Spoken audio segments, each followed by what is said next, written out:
I absolutely love reading stories that make you think a little deeper, and I find one of the best places to find these stories is on Reddit. I'll be the first to admit that there's a lot of random posts on Reddit, but I think this is mostly thanks to the trolls.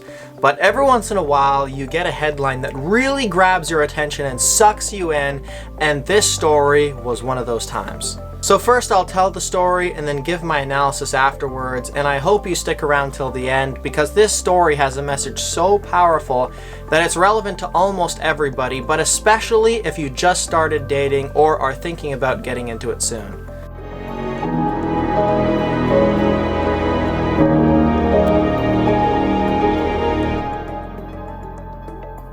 Aside from his username, the man that posted this story goes pretty much nameless, and so for the purpose of today's story, I'm going to refer to him as Dwight. So just to give a little bit of backstory, Dwight is a 22-year-old who has been with his high school girlfriend for 4 years, and he just broke up with her this past March. And just being out of the relationship, he didn't really know what he wanted, but all of his friends recommended that he goes on Tinder, so he figures, why not? So the first person that Dwight meets up with off of Tinder is this girl who he perceives as very attractive, and so he decides that as a first date they should go and grab some coffee together. Now later that day they end up hooking up, and over the course of a few months would become friends with benefits. And if you don't know what friends with benefits is, it's basically where you remain friends but also sleep with each other, but don't have that intimacy or soul connection or that exclusiveness that you would normally have in a relationship. The pair had amazing chemistry and slowly became really good friends, but at the same time there was an understanding that they weren't anything serious, with both of them seeing people on the side. Apparently, Dwight wasn't as emotionally detached as he thought he could be, and whenever she brought up her sexual encounters, he couldn't bear to hear it, and he would just pretend that everything was fine and that he was cool with it when he clearly wasn't. In fact, he started feeling like he needed to hook up with a whole bunch of other people so he could start one-upping her and not feel like an idiot when she brought it up to him, and he could have stories of his own to tell. But he ended up biting off way more than he can chew, starting yet another friends with benefits. So now, not only was he entertaining twice the women, but also twice the stress. In the weeks that followed, Dwight did things that are huge no-nos for friends with benefits. He met her friends, he met her family, and he even held her hand in public. The pair eventually admitted that they both had feelings for each other, and Dwight even admitted that he would be ready to go into a relationship with her if she was willing. Then, he finds out that she's still pretty involved with her Tinder hookups, and so it made him rethink his decision because it's obvious that she wasn't ready to commit fully and that she still craved attention from other people. He stays away from her for a while, becoming quite distant, and later finds out that she got into a relationship with somebody else now, all the while not resolving her feelings that she still quite obviously had for him.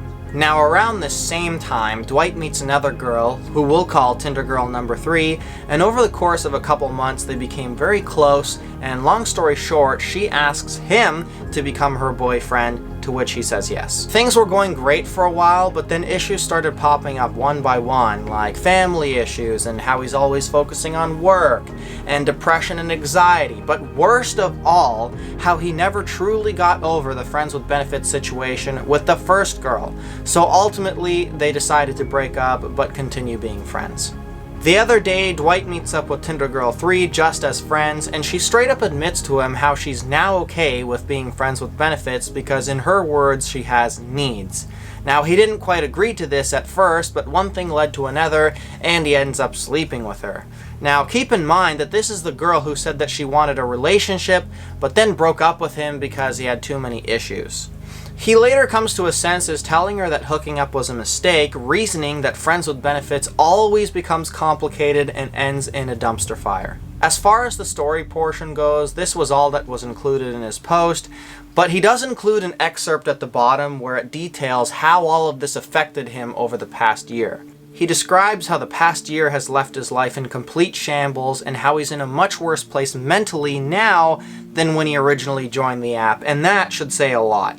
He admits he was just looking to get laid after his breakup, but what he got was considerably more complicated, and now he's just sticking to being single and bettering himself. So at the bottom of his post, he includes a moral of the story section, basically summarizing what lesson should be taken away from his post. And this basically states that you need to know what you're looking for to get something out of Tinder. Otherwise, if you just kind of open to suggestions, people will manipulate you in order to get what they want out of Tinder and what they want out of life and what they want out of dating. That is true to a certain extent, and you can be used and manipulated for another person's gain if you don't have strong fundamentals, even in real life outside of dating. But I think in this case, the bigger picture is omitted here. Not only do you need to know what you're looking for, but you also need to have a partner that knows what they're looking for and have those two ideas be agreeable with each other. Because if you're looking for one thing and she's looking for another or vice versa, then the whole thing is just not going to work.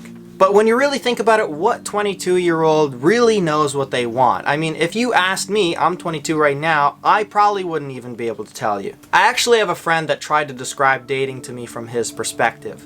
And he told me, imagine that you've never been to a fast food restaurant before, and you walk into a fast food restaurant for the first time, and you look up at the menus and you see all these options, and they all look the same. It would be so difficult to choose, and it would be so difficult to know what you want if you've never been in there before. You've never been presented with these options before, and even if you order something, let's say you order a hamburger, you're always going to say, well, you know, what if I ordered the chicken strips? Or what if I ordered the onion rings? You know, maybe those would be better.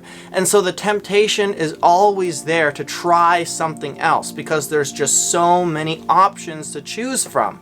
I mean, think about back in the day where pretty much all relationships were successful and there was a super low divorce rate. It's because there wasn't that obscene amount of options like we have today. And not only that, there just wasn't that difference in personality. I mean, now you have people who are vegans, vegetarian, you know, Republican, Democrat, and all these are just defining characters, whereas opposed to back in the day, everyone was more or less the same, had the more similar interests, you know, they want to be successful, they want to have a family, and that was pretty much it. But now there is so much complexity in society, and we have social media inserted into all this, and it's just become this intricate web, and a lot of people find that very hard to navigate and get tangled in it as they try to. I've met many people this age who are still switching courses and still switching their majors. They don't really know what they want to be when they grow up. And some people don't even know what they're passionate about at this age. I mean, I went on a date with one girl who, when I asked her what she was passionate about, she said that she doesn't know. She had to think about that. Imagine having to think about the question, what are you passionate about? And what do you do in your spare time for fun? And you know, she thinks about it real long and hard, and she says to me, well, I like rearranging my notebooks. How is that a passion or something that is fun for you? What? I mean, to each their own, but I was not expecting that. And you'd be surprised how many people I ask that very same question to that are my age, and they just do not know. And so sadly, people are losing their sense of character, and I think along with this, losing their social skills, their person-to-person social skills. And that actually segues into my next point, which is that as a society, we are addicted to pleasure. And almost everything we do in a day is like a dopamine rush. We get a like on Instagram, it's a rush of dopamine. We get a text message from somebody, it's a rush of dopamine. We permit ourselves to go to that fast food restaurant after a workout at the gym. You know, the list goes on. And I feel like when something comes up that's tough, like a fight in a relationship or a compromise that you need to make, The easiest route to take is to run away and start over. I mean, after all, how hard was it to get that first interaction in the first place? You swipe right on an app and then there you go, you're a stud. You know, you have a girlfriend, boyfriend, or whatever. So rather than work out the problem with that existing person, it's easier to just abandon ship and start from scratch with somebody else. Also, I think as a society, we're very poorly equipped for failure, and this is taught early on in school. And I know in a lot of places in North America, including where I live here in Canada, they do not fail people. Even if a student is performing badly over the year and constantly is failing tests, they do not fail them and put them into the next year of school because they don't want to hurt their self-esteem or something. In reality, they don't realize that failure is needed for success, and without failure, how are we to learn from our mistakes? I mean, nobody is perfect right off the hop. And this thought process is permeating everywhere, and sometimes people are even getting medals just for participating. I mean, could you imagine that? Also, this ties directly into why our population is so out of shape, because everything is about instant gratification, and when you go to the gym, no matter how hard you work out that day, you're going to come home, look in the mirror, and look exactly the same as when you left. And so people ultimately do not understand this concept of long-term gains. If you go to the gym, you could be doing the same thing with the same intensity every day for 3 days, 5 days, and you'll still look the same. It's weeks and weeks of hard work that is really what makes your body healthy and in shape. And I feel like people get the intensity part, but they lack the consistency aspect of things. And so in relationships, people might be really intense and be really into each other in the first little bit, but then not have the consistency aspect, whereas they work through the problems and say, okay, let's have boundaries. Let's, work on this and this and this. Let's make this work somehow.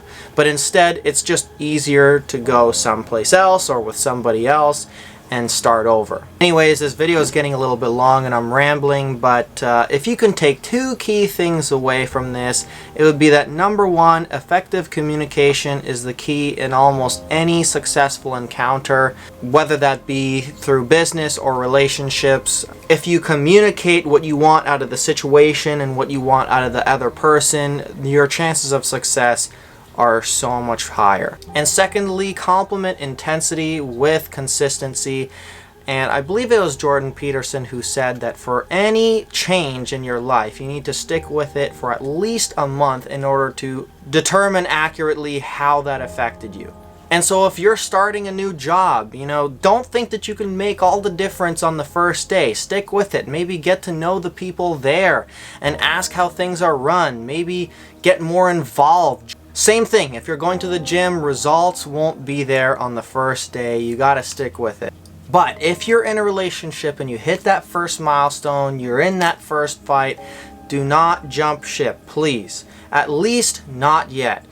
Show that you care, ask questions, ask how the other person is feeling, and maybe try and understand why they're doing what they're doing and where they're coming from, and I guarantee they'll appreciate it. But if it does fail, at least you have that satisfaction knowing that you did everything you could to make it succeed and that you did your best. And after all, that's all anyone can ask for, right?